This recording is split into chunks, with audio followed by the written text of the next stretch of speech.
I am a princess and I come from a simple family, sincerely, and I love Papa and Mama. Me, Papa and Mama live in the bitterness of alienation, and I am 15 years old. I was loved by all my friends and friends. I lived my adolescence in peace and quiet. I did not know the enmity. Her friends, one of whom fell in love for the third time, and the other adored the son of her neighbors. And I was never satisfied with love. And when my friends would complain to me about their love stories, they would not live it.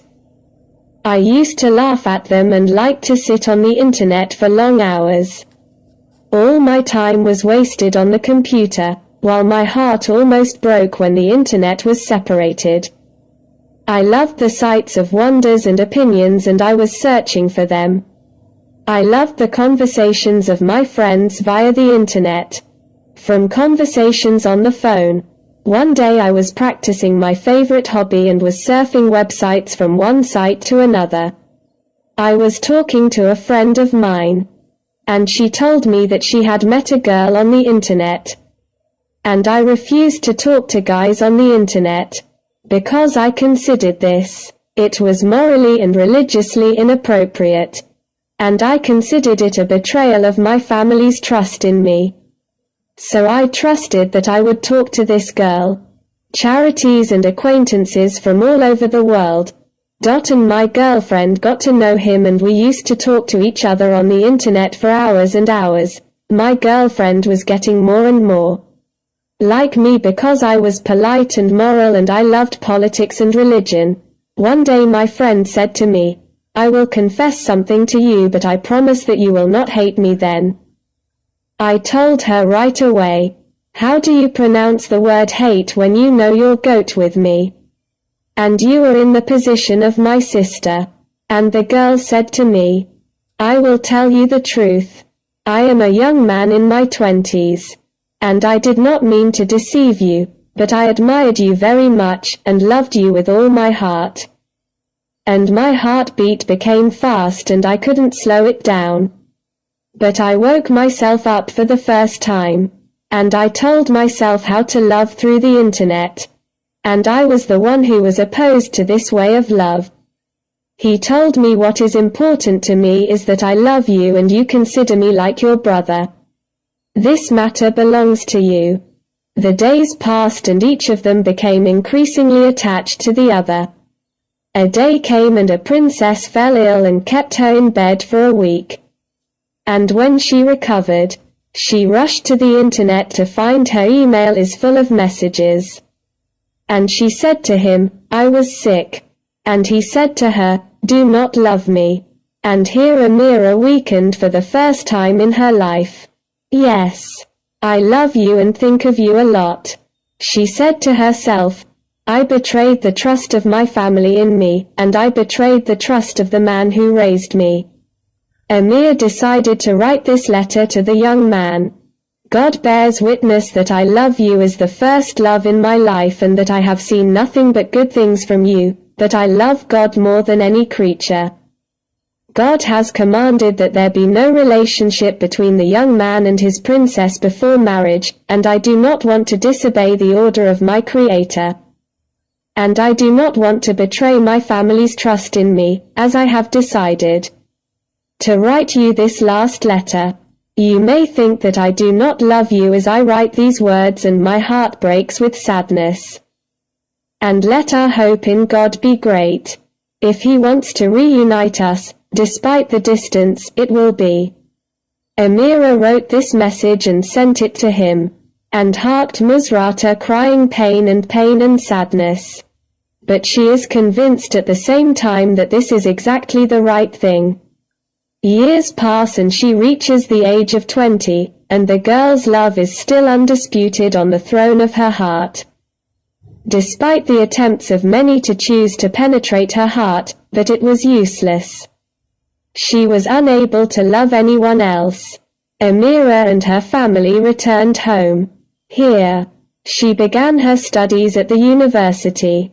She specialized in communications engineering, and the university chose a communications delegation.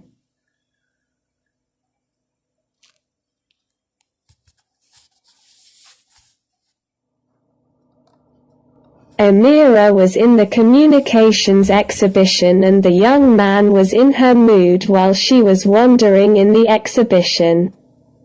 They stopped at a company that displays their products, and when they left, Amir forgot a lecture book on the wooden table of the company that displays its products. He took the young man who was an employee in the company. He took the book and went out looking for it, but I left the exhibition, so the young man kept the notebook, so perhaps his owner would come to ask about him. The time passed and the girl did not come to take the notebook. The young man opened the notebook to browse through it and read what was inside. The young man was surprised by the email of Amira written inside it. The young man was happy, shouted and flew with joy. And he was very happy. And he stayed in the exhibition until he arrived very late in order to bring his beloved. But she did not show up and rushed to the fair the next morning to meet her. And in fact, Amira comes. And when he saw her, he would fall for joy. He did not expect his heart to beat for a girl of her beauty. He gave her the notebook as he contemplated her and her features, and she was amazed at him. But she was saying to herself that he was clumsy, because he did not take his eye away from her. Amira left the exhibition. The young man followed her to her house and started asking the neighbors about her and her family. He came the next day with his family to her engagement. And her family found that he was a good young man and proportionate to a princess. But a princess rejected him as she was rejected by him, because her heart only beat once. And her family was disappointed. And the young man said to her family, "I didn't go out the door until I spoke to her." Amira said to her, "Don't you know me?" And she said to him, "I know you from where?" And he said to her, "I am the one who refused to talk to him so as not to betray the trust of your family in you." And then she fainted from the horror of shock and joy. To get up and stand in front of him, and then turned her face to her father and said, "I agree, Father, I agree." And there is a saying that says, "On the palm of fate we walk without knowing anything about what is written," so whoever said it was really believed. This was the marriage of a princess through the internet. Support me, Blake, and subscribe to the channel. And wait for me tomorrow with a new video and a key of love and marital happiness 2022 to Rafat.